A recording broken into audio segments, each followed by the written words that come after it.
तो hey guys and welcome back to our channel. बिना कोई लंबा इंट्रो और लाइक करो सब्सक्राइब करो वाली नौटंकी को साइड में रखते हुए मैं आज आपसे बात करने वाला हूँ माइनक्राफ्ट के 10 इतने ज़्यादा रेयरेस्ट आइटम्स के बारे में जिसे आप लोग कुत्तों की तरह ढूंढो तो भी आपको नहीं मिलने वाले।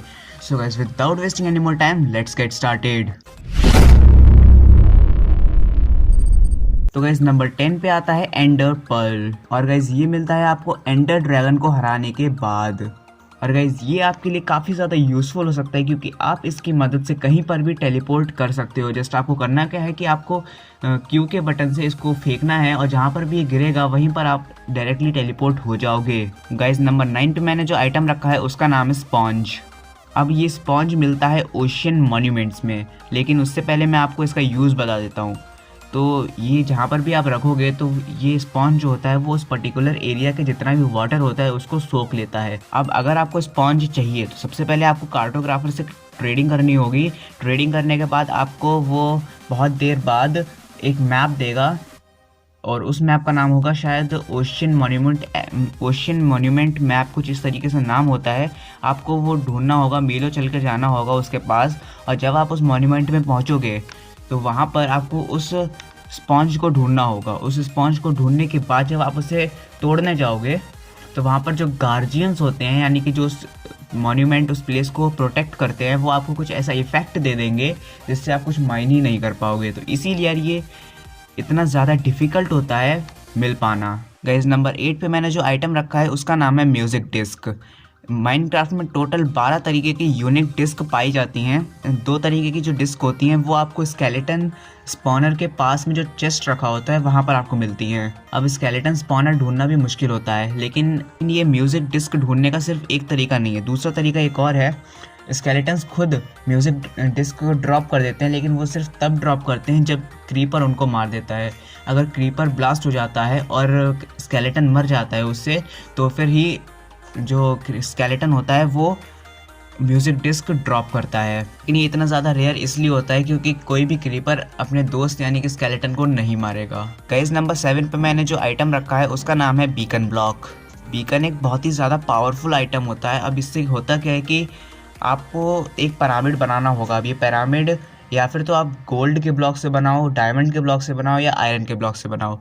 अगर आप इन 3 ब्लॉक के अलावा किसी और ब्लॉक से बनाते हो तो फिर आपको ये बीकन काम नहीं करेगा। आपको सबसे पहले किसी ना किसी एक ब्लॉक से, मतलब इन तीनों में से किसी एक ब्लॉक से एक पिरामिड बनाना होगा 3 लेयर्स का।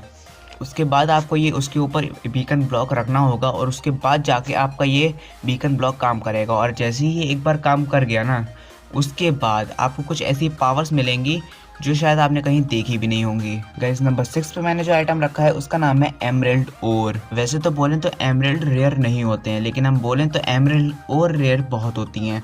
क्योंकि का आंसर तो किसी को नहीं पता, लेकिन डेवलपर्स ने कुछ ऐसा बनाया है कि एमरल्ड तो रेयर नहीं होते हैं लेकिन एमरल्ड ओर ज़रूर रेयर होती हैं। गाइस नंबर 5 पे मैंने जो आइटम रखा है उसका नाम है चेन नेल आर्मर।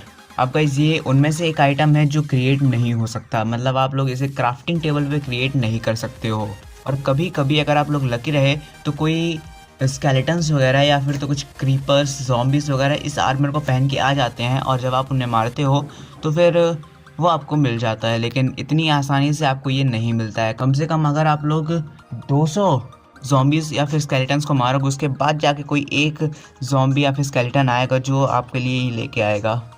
वैसे अगर मैं सही बताऊं तो मेरे को भी आज तक नहीं मिला है कभी। और गाइस नंबर 4 पे मैंने जो आइटम रखा है उसका नाम है सी लैंटेन। अब ये सी लैंटेन होता क्या है कि एक ग्लोइंग ब्लॉक होता है, मतलब एक ऐसा ब्लॉक होता है जो चमकता है, रोशनी देता है। और ये ब्लॉक काफ़ी ज़्यादा अट्रैक्टिव लगता है और इससे आप लोग पानी के अंदर भी यूज़ कर सकते हो, क्योंकि पानी के अंदर टॉर्चेस तो काम में आती नहीं है, आप लोग इसका इस्तेमाल कर सकते हो पानी के अंदर। अब ये भी इतनी ज़्यादा रेयर होती हैं जितनी रेयर होती हैं स्पॉन्जेस, क्योंकि ये भी उसी जगह पे मिलती हैं जहाँ पर स्पॉन्जेस मिलते हैं और इसे ढूंढना भी बहुत ज़्यादा मुश्किल होता है। गाइस नंबर 3 पे मैंने 2 आइटम्स रखे हैं, एक है एंडर ड्रैगन का हेड और दूसरा है इलाइट्रा। ये जो ड्रैगन हेड होता है ये तो सिर्फ आपकी लुक को अच्छा करता है, लेकिन जो इलाइट्रा होता है ये इसके इस्तेमाल से आप लोग उड़ सकते हो। यानी कि अगर आप लोगों ने इलाइट्रा पहना है तो फिर आप लोग कहीं पर भी उड़ के जा सकते हो। लेकिन इलाइट्रा को कंट्रोल करना भी बहुत ज़्यादा मुश्किल होता है। आप लोगों को इसके लिए एक पर्टिकुलर वीडियो की ट्रेनिंग लेनी होगी। ड्रैगन हेड और इलाइट्रा दोनों ही एक ही जगह पे मिलते हैं, तो इसीलिए मैंने इनको एक ही प्लेस पर रख दिया, यानी कि मतलब एक ही नंबर पे, यानी कि नंबर 3 पर रख दिया। इसे ढूंढने के लिए सबसे पहले आपको करना क्या होगा कि आपको एंडर मैन को मारकर एंडर पर्ल लेने होंगे। उन एंडर पर्ल को आई ऑफ एंडर में कन्वर्ट करना होगा। आई ऑफ एंडर को कन्वर्ट करने के बाद आपको उसे उसकी हेल्प से स्ट्रॉन्ग होल्ड ढूंढना होगा। स्ट्रॉन्ग होल्ड ढूंढने के बाद आपको एंड पोर्टल स्टार्ट करना होगा। एंड पोर्टल स्टार्ट करने के बाद आपको एंडर ड्रैगन को हराना होगा। एंडर ड्रैगन को हराने के बाद आपको एंड सिटी में जाना होगा। एंड सिटी में जाने के बाद आपको एंड शिप ढूंढनी होगी, और एंड शिप ढूंढने के बाद आपको स्क्रल्स को हराने के बाद फिर जाके कहीं आपको एंड ड्रैगन हेड और इलाइट्रा मिलेगा। अब गाइस नंबर 2 पे जो मैंने आइटम रखा है वो है नेदर स्टार। अब ये नेदर स्टार यूज़ होता है बीकन बनाने के लिए। अब ये बीकन जो है मैंने आपको बताया ही था कि बीकन का क्या यूज़ होता है, कि अगर आप लोग इसे बना लेते हो तो फिर आप लोग बहुत सारी पावर्स अनलॉक कर सकते हो। गाइस नंबर 1 पे मैंने जो आइटम रखा है उसका नाम है ड्रैगन एग। अब ये ड्रैगन एग पूरे माइनक्राफ्ट वर्ल्ड में सिर्फ एक होता है। अब ये एक इसलिए होता है क्योंकि पूरी माइनक्राफ्ट वर्ल्ड में सिर्फ एक ही एंडर ड्रैगन होता है। अब जैसे ही आप उस एंडर ड्रैगन को मारते हो आपको एक ड्रैगन एग मिल जाता है, लेकिन उसे कलेक्ट करना इतना आसान नहीं होता है, और ड्रैगन को भी मारना इतना आसान नहीं होता है।